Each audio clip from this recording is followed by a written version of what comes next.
জটিল বিষয়। আমাদের প্রথম প্রায়োরিটি হচ্ছে জুলাই হত্যাকাণ্ডের বিচারযুক্ত।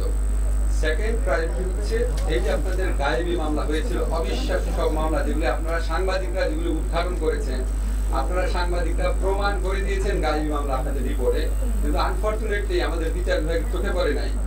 কেন পড়েনি আমি খুব অবাক হতাম। আল্লাহ আমাকে সুযোগ দিয়েছে এটা জানার, চেষ্টা করার জানার। অবশ্যই আমরা গায়েবী মামলা প্রত্যাহার সহ মিথ্যা ষড়যন্ত্র মামলা যা হয়েছে। আপনি আয়নাঘরের ব্যাপারে যেটা বলেছেন, আয়নাঘরের ব্যাপারে যে ভিকটিমদের ইয়ে করা, আপনার হেল্প করা, সাহায্য দেওয়া বলেছেন, ভিকটিমদেরকে আইনগত প্রতিকার দেওয়া, আয়নাঘরটি শেষ করেন। প্রশ্নটা কি ছিল? আয়নাঘর যেটা আছে সেখানে তো অনেক লোক ক্ষতিগ্রস্ত হয়েছে।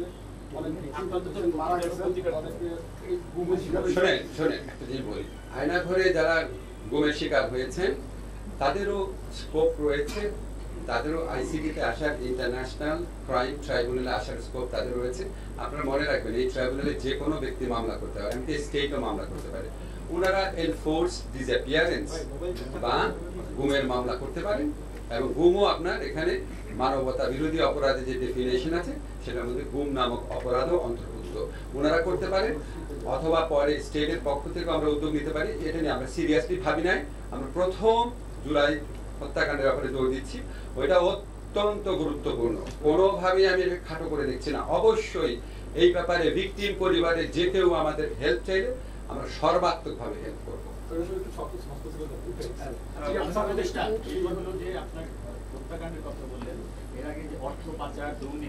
এটা নিয়ে আমরা ওয়ান ইলেভেনের সময় দেখেছিলাম যে বিশেষভাবে তাদের বিচার হয়েছিল।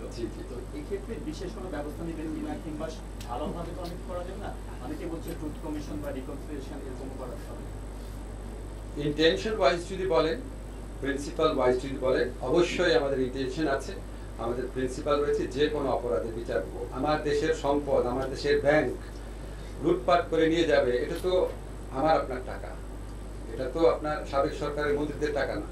জনগণের টাকা যারা নিয়ে গেছে তাদের অর্থ ফেরত আনার ব্যবস্থা করা, তাদের বিচারের সম্মুখীন করার জন্য যতটুকু করা দরকার অবশ্যই আমরা করব। লুটপাটের বিষয়টা যেহেতু একটা বিষয় আপনি এর আগেও কাজ করেছেন, বিদ্যুৎ ও জ্বালানির একটি বিশেষ আইন রয়েছে, সেটি বাতিল করবে কিনা, এর অধীনে যে অন্যায় বা দুর্নীতি হয়েছে সেগুলো কি করবে? দেখেন ভাই, এটা তো আমার মন্ত্রণালয়ের বিষয় না। আপনি থ্যাংক ইউ, আপনি এটা বলেছেন। আমাদের তো মানে কাজ শুরু করলাম। আমাদের কনসার্ন বিদ্যুৎ মন্ত্রণালয় এখনো ডক্টর ইউনূস স্যারের এখতিয়ারাধীন রয়েছে। আমাদের, আপনি খুব ইম্পর্টেন্ট একটা কথা বলেছেন। আমি যত তাড়াতাড়ি সম্ভব স্যারকে এটা বলবো। আমি বিশ্বাস করি খুব দ্রুত এটা বাতিল করা হবে।